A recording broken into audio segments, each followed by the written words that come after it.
Pete from Silhouette. And what are we going to take a look at today, Pete? Pardon? What will we take a look at today? At my synthesizer. It's called the Silhouette-Eins, and I've developed it for many years. And this model now, which is the first one I'm going to sell. I sold the first one last year. It's called Silhouette-Eins, and yes. This year I had the next 3 customers, and when Superbooth has finished, I will build 3 units for them. Excellent. So and what's happening here? It's happening that the camera and the light table, this is the heart of the instrument. And it started with a thought, with the wish I had in the early 90s, that I wanted to get into the waveform with my hand and modulate and form the waveform. And this can be seen here, where you see this blue line. This is the waveform, audio waveform, yeah, and the grayscale is the data that is transferred to the audio. And is that the X and Y axis? The grayscale ribbon is read from left to the right, and then it's transferred to the audio unit, and then it's played by the keyboard, the pitch. So the size, the width of the selection area does not have to do anything with the pitch. The pitch comes from the keyboard or from the sequencer. Okay. And if you insert templates like this,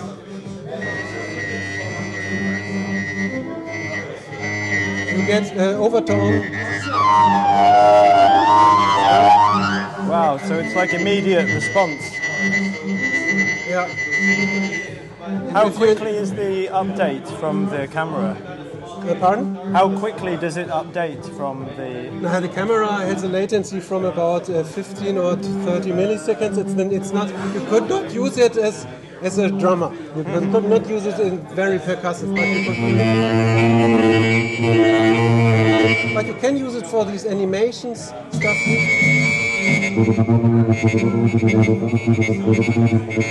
And it's taking samples of this and crossfading them, and you can vary the length of the crossfade.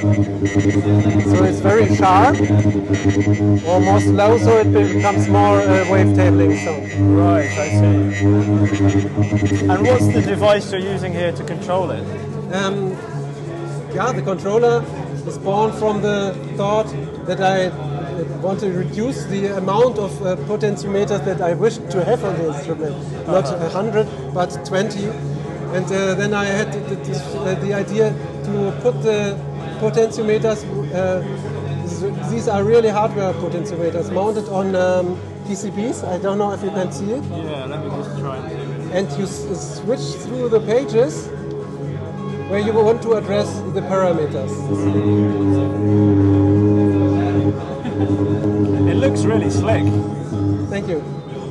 And I like the way it flicks between pages of different colour as well. That's a nice feature. It's nice. And so how many parameters are being sent here from the screen? How many parameters are being sent to a synth, and what sort of parameters are going? For basic understanding, it's also important to rethink that it's not sending parameters with that wave. It's the audio wave itself. Okay, and as the position and size and so and the material is modulated, then the modulation takes place in the audio. But this data is in the first part not transferred further on for modulation. But you can take the wave which you just chosen to make it a modulation wave. Here in these slots, I have 5 of these slots where I can put these waves in and say, okay, I want to modulate vibrato with this wave, for example, or better, let's take something like more interesting like this here, where something is happening. You see? I take this, and if I put that to a vibrato with one of these tempi, these are the LFOs, on page 2, I just choose it here and choose that wave, then to vibrato button, and let's hear.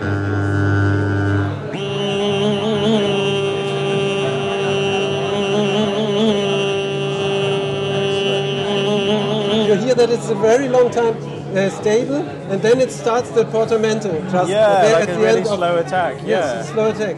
And how, are you able to? Are you able to change the size and placement of this selection points? Yeah, with the potentiometers here. Oh, and I'm working on the feature that it can be done with a trackpad, but sometimes it does not work. At the moment it works. I see.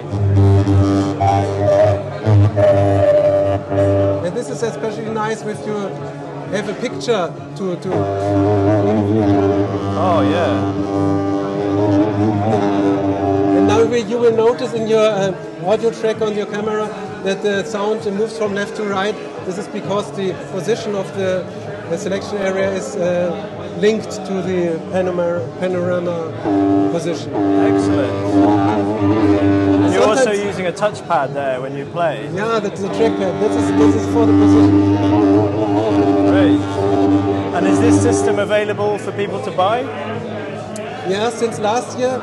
Last year I sold the first one for a musician from Bremen, a music producer, and he's already using it in his studio, which is very good for me. Yeah, when I visited him, and I was very pleased because he showed me a track which he has recorded with a rock band with electric guitars, and he said, "Hey, listen, I just put some tracks of the synthesizer in the back to enrich the sound, and as my synthesizer can make sometimes quite strange and a little randomatic soundscapes, it's very good to feed other sounds to make them more crisp, more vivid, more colorful." It seems like a very unique system you've got here, man. Did we always have a look at the movie selection? We can have a little look, yeah, sure. You see, I took a movie, and it's and how the movie moves and dances in a way.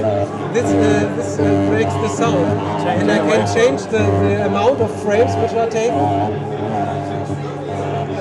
Cool. So it's kind of like a you could maybe VJ with this program as well. Or start the start frame.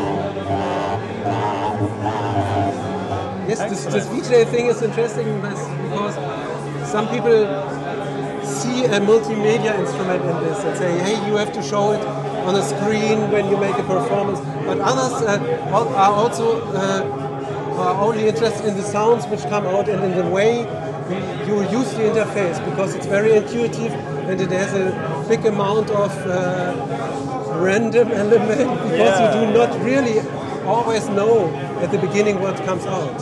Excellent. Well, thank you very much for showing us, Pete. That was a great demo. Thank you. Thank you very much.